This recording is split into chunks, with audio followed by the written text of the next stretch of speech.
Conservationist Sir David Attenborough shared a story that he described as absolutely heartbreaking. Take a listen. Plastics are of crucial importance. There are, it's heartbreaking, of course. Which example do you choose as being most heartbreaking? The one I would choose, I suppose, is because I feel so strongly for them, are the albatross, and we've got sequence of the albatross. I mean, the albatross are such marvellous birds, you know.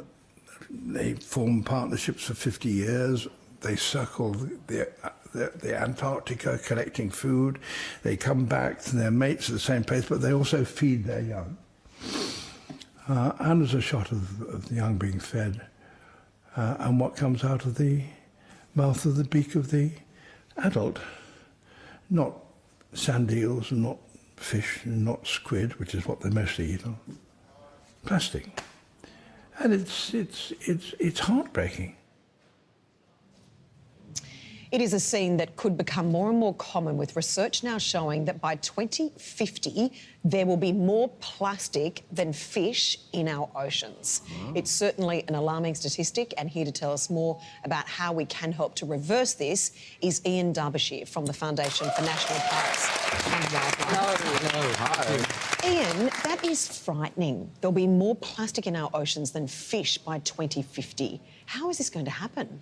Well, it's a sad fact, but in the last 10 years, we've produced more plastic than we've done ever before. So the rate of plastic production is just growing exponentially. And of course, there's not enough care taken in how we then dispose of that plastic, so it ends up in the ocean. It takes 400 yeyears to break down. It takes 400 years to break down, and sadly, in the process of breaking down, it breaks down into little microplastic particles.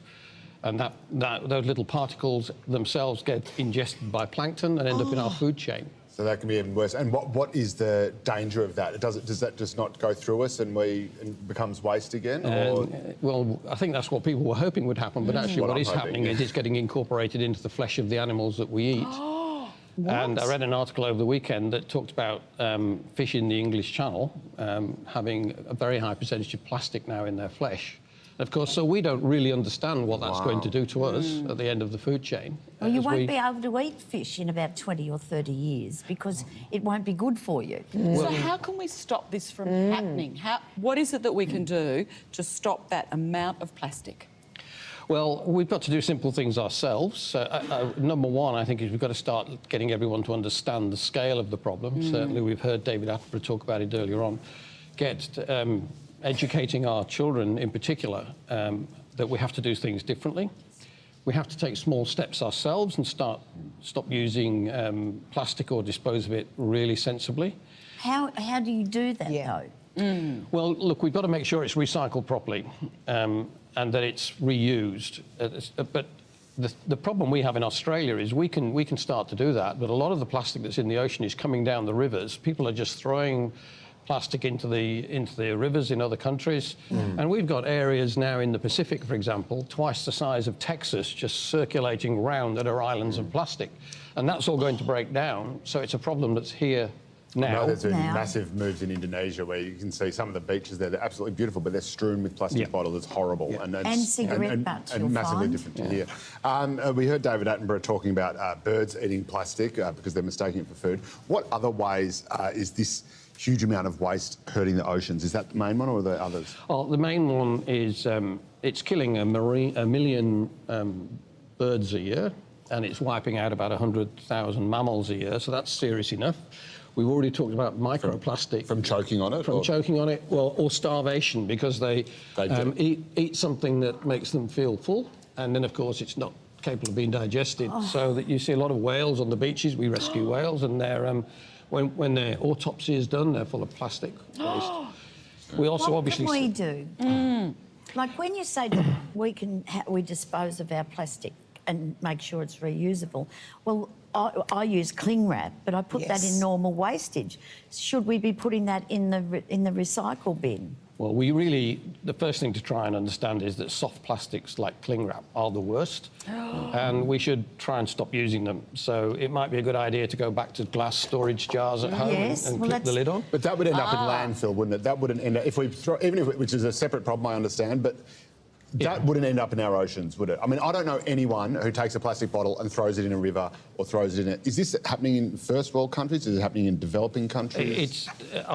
Look, I believe the problem is mainly in countries, unlike Australia, that don't have responsible landfill programs. Yes. So they may be doing a landfill, but then we have a storm like we've seen in the Caribbean recently, Right. and the plastic and the waste that maybe have been in a landfill site supposedly for years are suddenly washed down to the ocean. Right.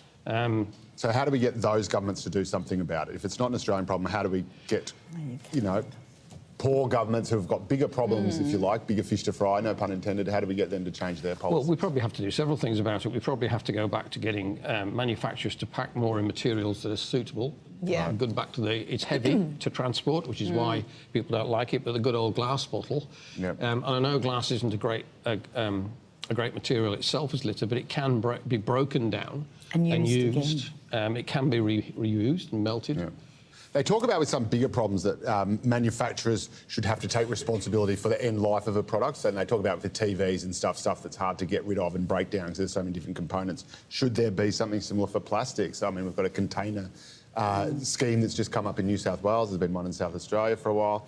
Do you make the Recycling manufacturer say, bottles. right, if you're going to hand out these bottles, you've got to find a way to take them back?